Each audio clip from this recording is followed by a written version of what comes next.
फितरतें सब इंसानी थीं, फितरती ही था वो रब। खून ए खुद से सनी तलवारें थीं, खेले हुकूमत था सब।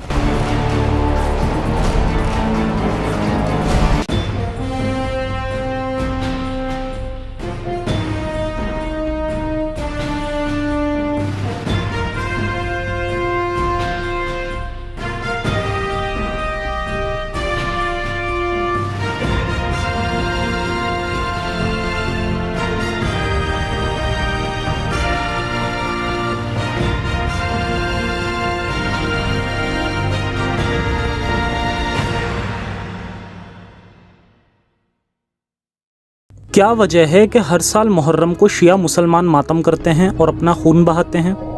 असल में ये वो वाक़या है जिसमें मोहम्मद साहब के मरने के बाद उनके प्यारे साहबा यानी उनके साथी आपस में बुरी तरह लड़े खलीफा बनने के लिए। खलीफा यानी मोहम्मद साहब का सक्सेसर यानी उत्तराधिकारी, जो उनके बाद मुसलमानों का रहबर बनता और पूरे अरब सल्तनत पर राज करता। क्योंकि मोहम्मद साहब की मौत से पहले करीब लाखों लोग इस्लाम कबूल कर चुके थे और यही वो वक्त था जब मुस्लिम हुकूमत पाने के लिए आपस में बुरी तरह लड़े थे। इस्लाम की शुरुआती हिस्ट्री अगर आप किसी मौलाना या मुफ्ती से सुनेंगे तो ये बिल्कुल आपको इस तरह बताएंगे जैसे कि कोई बुराई और अच्छाई या मोमिन और काफिर की लड़ाई हो। मगर जब आप खुद इनकी मुकद्दस किताबों को पढ़ेंगे तब पता चलेगा कि ये लड़ाई बुराई और अच्छाई की नहीं बल्कि उन लोगों की है जिन्हें सिर्फ खिलाफत पानी थी और इसके लिए वो किसी भी हद तक जा सकते थे।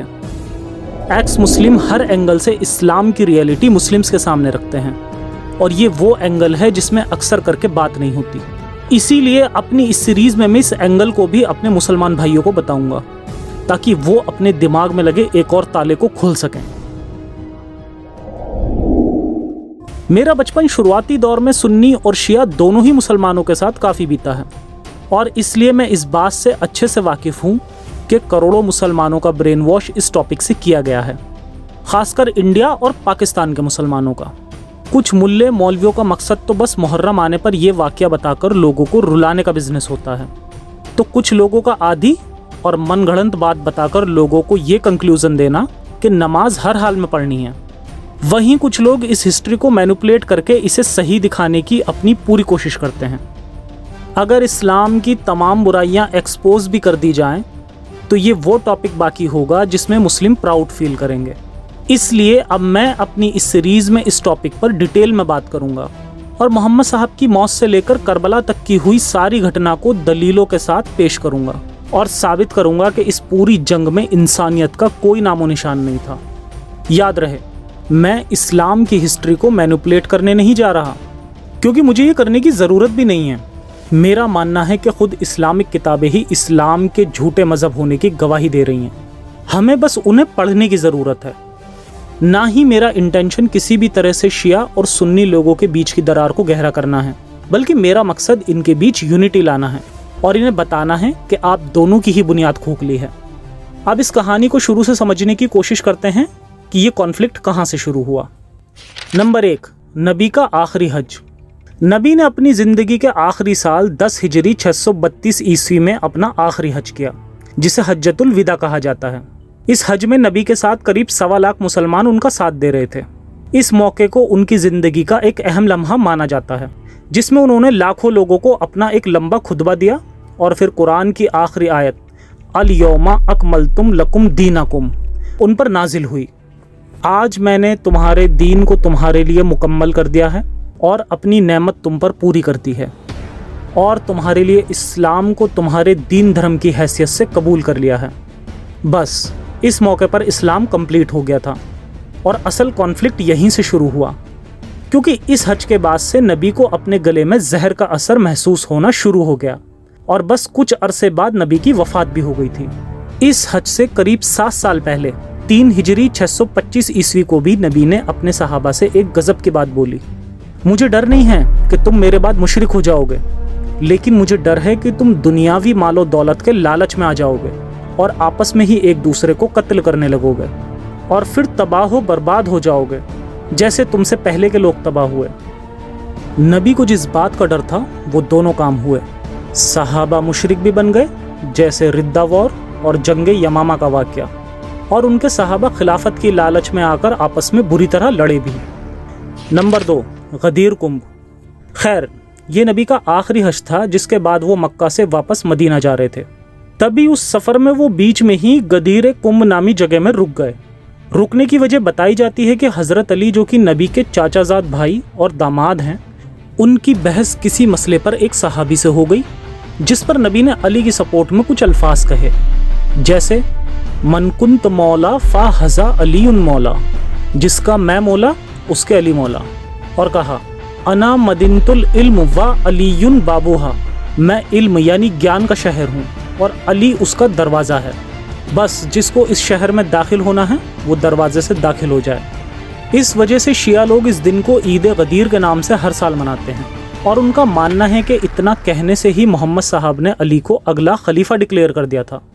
वहीं सुन्नी मानते हैं कि नबी के ये अल्फाज बस हज़रत अली की शान बताने के लिए बोले गए थे, ना कि उन्हें सीधे लफ्ज़ों में खलीफा बताया गया था। और अगर नबी को खलीफा डिक्लेयर करना होता तो हज के वक्त ही बता देते, क्योंकि हज के दौरान सहाबा की ज़्यादा तादाद उनके साथ थी। मगर शॉकिंग फैक्ट ये भी है कि सुन्नियों की ही तारीख की किताब में ये भी मिलता है कि उस वक्त नबी ने अपना खलीफा डिक्लेयर बिल्कुल साफ अल्फाज में कर दिया था, मेरा भाई, मेरा जानशीन और मेरा सक्सेसर यानी उत्तराधिकारी तुम्हारे बीच में है, इसकी बात सुनो और इसकी इताअत भी करो। इसे कहते हैं कॉन्ट्राडिक्शन। हालांकि मैं इस्लाम की हिस्ट्री पर 1% भी बिलीव नहीं करता, मैं वही बातें कोट कर रहा हूँ जो लोगों के लिए ऑथेंटिक हैं। खैर, अब आगे चलते हैं। नंबर 3, मोहम्मद साहब की मौत। मोहम्मद साहब की मौत के वक्त का वाक़या भी खिलाफत के खेल को बखूबी बयान करता है। मौत से पहले रसूल अल्लाह के दर्द में इतनी ज़्यादा शिद्दत हो गई कि उन्होंने कहा, मुझे कलम और कागज़ दो ताकि मैं तुम्हारे लिए वसीयत लिख दूँ, जिससे मेरे बाद तुम कभी गुमराह नहीं होंगे। फिर रसूल के सहाबी आपस में लड़ने लगे। कुछ लोग चाहते थे कि नबी वसीयत लिखें, और कुछ लोग जैसे हज़रत उमर चाहते थे कि नबी वसीयत ना लिखें। फिर फरमाया, रसूल के सामने ये मुनासिब नहीं कि तुम झगड़ा करो। फिर रसूल ने कहा, मुझे अकेला छोड़ दो। यहाँ पर हज़रत उमर का नबी को वसीयत ना लिखने देना बिल्कुल इलॉजिकल है। कैसे, आइए समझते हैं। जब नबी ने कागज़ और कलम मांगा वसीयत लिखने के लिए, तब हज़रत उमर ने कहा कि हमारे पास खुदा का कलाम कुरान मौजूद है, लिहाजा हमें वसीयत की ज़रूरत नहीं। अब यहाँ सोचने वाली बात यह है कि नबी ने तो अपने आखिरी हज में ही मज़हब इस्लाम को कंप्लीट कर दिया था, अल यौमा अकमलतुम लकुम दीनकुम वाली आयत के साथ ही, यानी इस्लाम कंप्लीट हो गया है। और अब अगर नबी कोई बात कहेंगे तो वो इस्लाम का हिस्सा नहीं होगी, क्योंकि इस्लाम और उसके सारे रूल्स कंप्लीट हो गए हैं। अब अगर नबी कोई बात कहेंगे तो वो सिर्फ वसीयत और सलाह होगी, ना कि कुछ और। मेरे लॉजिक को और मजबूती मिलती है नबी के उमर की इस हरकत पर गुस्सा होने की बात से। मोहम्मद साहब की मौत गुस्से की हालत में हुई थी, वो उमर से गुस्सा थे, क्योंकि मोहम्मद साहब के कहने पर भी उमर ने इन्हें कागज़ और कलम नहीं दिया जिससे वो वसीयत लिख सकें। साफ जाहिर है कि अब नबी कोई दीनी बात नहीं बल्कि दुनियावी बात करने के लिए वसीयत लिखना चाह रहे थे। मगर आखिर ऐसी क्या बात थी जो हज़रत उमर ने उन्हें लिखने नहीं दिया? कहीं ये वसीयत खिलाफत के बारे में तो नहीं थी, क्योंकि ये दुनियावी मामला है और उनकी मौत के बाद यही सबसे इम्पॉर्टेंट भी है। शिया इस्लाम के अकॉर्डिंग नबी इस वक्त अली को अपना खलीफा वसीयत में लिखना चाह रहे थे, मगर हज़रत उमर ने उन्हें ऐसा करने नहीं दिया। जब नबी वसीयत ना लिख सके तब कहा जाता है कि वो कुछ अल्फाज को अपनी मौत से पहले बार बार दोहराते थे। और वो क्या थे? मौत के वक्त रसूल ने सहाबा को 3 चीज़ों की वसीयत की। पहली बात, मुशरिकीन को सरे ज़मीं अरब से निकाल दो।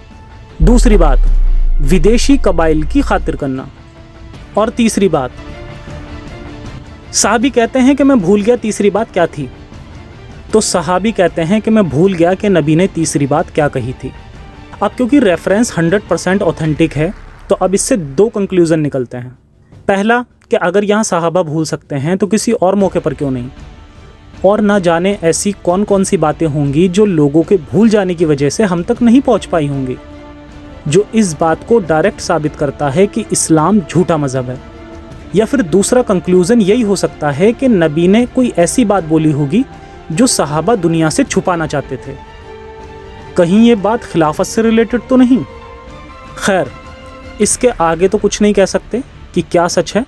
जब नबी के सहाबी ही भूल जाते थे تو کیا کر سکتے ہیں۔ اب کیونکہ نبی کے آخری لمحے تھے، اس کے بعد نبی کی موت 63 سال کی عمر میں 11 ہجری 632 عیسوی کو ہو جاتی ہے۔ نبی کی موت کے بعد کہا جاتا ہے کہ ان کی ڈیڈ باڈی 2 سے 3 دن تک سڑتی رہی، اور صحابہ کے لیے ان کو دفنانے کے علاوہ ایک اور بھی ضروری کام تھا، اور وہ تھا سقیفہ نامی مقام پر نیکسٹ خلیفہ کون ہوگا یہ ڈسکس کرنا۔ اور اسی دوران حضرت علی اور کچھ بنو ہاشم جو کہ قریش قبیلے کا حصہ ہے، اس کے لوگ نبی کے کفن دفن میں بزی تھے، تو اس لیے حضرت علی سقیفہ نامی جگہ پر نہیں آ سکے خود کو نومینیٹ کرنے کے لیے۔ نمبر 4، ابو بکر کی خلافت۔ وہیں اسی دوران سقیفہ میں انصار لوگ یعنی مدینہ کے لوگ یہ ڈیمانڈ کر رہے تھے کہ 2 خلیفہ مقرر کیے جائیں، ایک انصار کی طرف سے اور دوسرا مہاجرین یعنی جو مکہ سے مدینہ ایمیگریٹ ہو کر آئے ہیں، جس کے لیے کہا گیا کہ ابن مسعود نے کہا کہ جب بھی اللہ کے رسول کسی کو حاکم چنتے تو ہمیشہ ایک شخص انصار میں سے اور ایک شخص مہاجرین میں سے چنتے تھے، اسی لیے انصار کے لوگوں نے بھی گزارش کی کہ 2 خلیفہ چنے جائیں۔ پھر عمر ابن بن خطاب ان کے پاس آیا اور کہا، انصار کیا تم نہیں جانتے کہ اللہ کے رسول اپنے مرض وفات میں ابو بکر کو نماز کے لیے لوگوں کا امام بناتے تھے؟ کیونکہ حضرت ابو بکر نماز کے لیے چنے گئے تھے اور باقیوں کے مقابلے ان کی عمر بھی زیادہ تھی، اسی لیے انہیں 58 سال کی عمر میں 11 ہجری 632 عیسوی میں خلیفہ چن لیا گیا۔ حضرت محمد کی موت کے بعد کافی لوگوں نے اسلام کو چھوڑ دیا تھا، اور کافی لوگوں نے محمد صاحب کی طرح جھوٹا نبوت کا دعویٰ کر کے خود کو نبی گھوشت کر دیا تھا، اور اب ان کے ہزاروں فالوورز بھی بنتے جا رہے تھے، تو اسی لیے ابو بکر نے انہیں کئی جنگوں جیسے ردھا اور یمامہ کی لڑائی میں ہرا دیا، کیونکہ محمد صاحب کی طرح ان کے بھی ہزاروں فالوورز بن گئے تھے، جس سے یہ بات بھی صاف ہو جاتی ہے کہ اس وقت کے عرب کے لوگ بہت جاہل تھے، انہیں تو بس اپنے اوپر کوئی لیڈر چاہیے ہی تھا، بس فرق یہ ہے کہ وہ زیادہ ٹائم تک پنپ نہیں پائے۔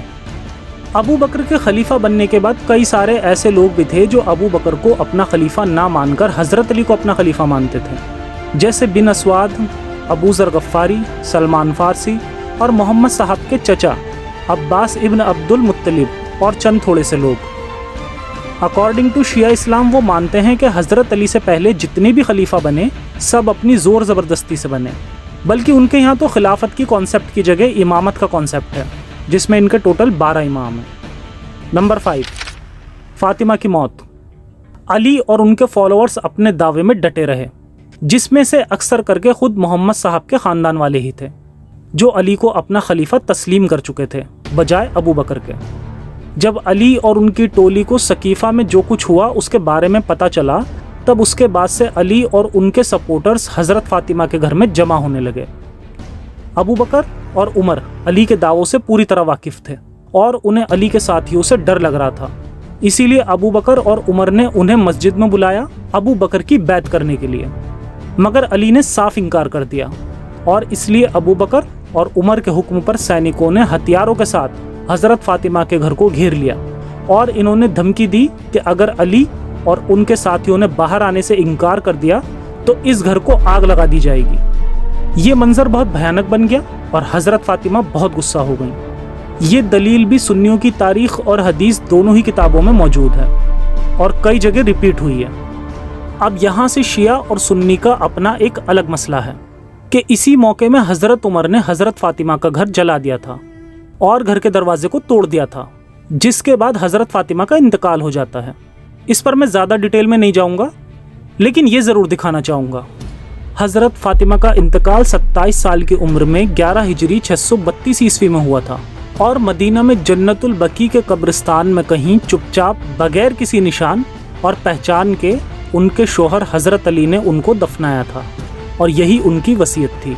یہاں نہ جانے کیا وجہ ہوئی کہ حضرت فاطمہ کا انتقال محض 27 سال کی عمر میں ہو جاتا ہے، وہ بھی اسی سال جس سال ان کے والد حضرت محمد کا انتقال ہوا تھا، اور وہ ابو بکر سے بھی ناراض تھیں، کیونکہ ابو بکر نے انہیں نبی کے مرتے وقت جو مال اور دولت چھوڑ گئے تھے، حضرت ابو بکر نے انہیں اس میں سے کوئی بھی حصہ نہیں دیا تھا اور سارا مال خیرات کر دیا تھا۔ شاید اسی لیے حضرت فاطمہ ناراضگی کی حالت میں وفات پا جاتی ہیں۔ خیر، ہم اپنے خلافت کے موضوع پر واپس آتے ہیں۔ شروعاتی وقت تک حضرت علی خود کو خلافت کا حقدار مانتے تھے، مگر کچھ وقت بعد انہوں نے بھی ابو بکر کی بیعت کر لی۔ علی نے ابو بکر کی بیعت شروعاتی 6 مہینے تک نہیں کی، यानी जब तक हज़रत फातिमा जिंदा थी। उनकी मौत के बाद और अरब कबीलों के बीच बगावत फूट पड़ने के बाद अली को अबू बकर के साथ सुलह करने पर मजबूर होना पड़ा। अब ऐसा नहीं है कि ये वीडियो और वाक़या मैंने शियाइज़्म के फेवर में प्रेजेंट किया है। अब तक जितनी भी दलीलें दी हैं वो सारी सुन्नी इस्लाम की ऑथेंटिक बुक से ही दी गई हैं, क्योंकि शिया और सुन्नी दोनों में ही सेम वाक़या बयान किया गया है। बस फ़र्क यह है कि सुन्नी स्कॉलर्स आम तौर पर इन बातों को आवाम के सामने नहीं लाते। शायद अगर वो बता देंगे तब उन्हें इस हदीस को भी तस्लीम करना पड़ जाएगा कि रसूल ने कहा था कि अबू बकर मेरे बाद जुल्म व ज़ोर के साथ खलीफा होंगे और उसके बाद उमर खलीफा होंगे।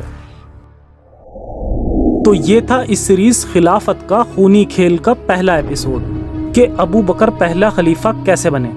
इस सीरीज़ के इसके बाद वाली वीडियोस में शिया इस्लाम को भी एक्सपोज किया जाएगा, ताकि मुस्लिम आवाम भी जान जाए कि इस्लाम को किसी भी एंगल से देखने पर भी ये कोई अमन का मज़हब नज़र नहीं आता। इस्लाम फैला ही है इसलिए क्योंकि मोहम्मद साहब के बाद जितने भी शासक आए सब ने इस मज़हब को फैलने के लिए जिहाद किया, और फिर या तो लोगों को मरना पड़ा या फिर इस्लाम कबूल करना पड़ा, वरना जजिया जैसा एक्स्ट्रा टैक्स चुकाना पड़ा।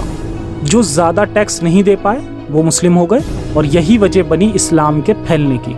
फिर चाहे वो उमैया सल्तनत हो, अब्बासी सल्तनत हो, या ऑटोमन एम्पायर या मुग़ल एम्पायर, सब ने इस्लाम के नाम पर जिहाद किया और इसे फैलाते चले गए, बिल्कुल चैन मार्केटिंग की तरह। इस्लाम की रियलिटी बताने वालों को दज्जाल का फितना कहा जाता है, जो कि एक तरीका है ब्रेन वॉशिंग का, जिसमें इस्लाम के अलावा सब कुछ फितना बता दिया जाता है।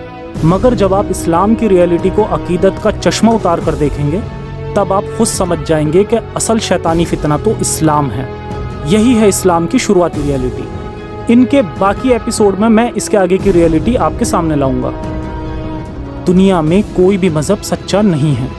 अगर आप किसी भी मज़हब की गहराई में जाओगे तो आपको सिर्फ गंदगी ही नज़र आएगी। लास्ट में मुस्लिम भाइयों से कहूँगा कि अरबों का मज़हब छोड़ें और इंसान बने, और बाकी सभी भी रैशनल बने, आज़ाद ख्याल बने। जय हिंद, साइंस हाफिज़।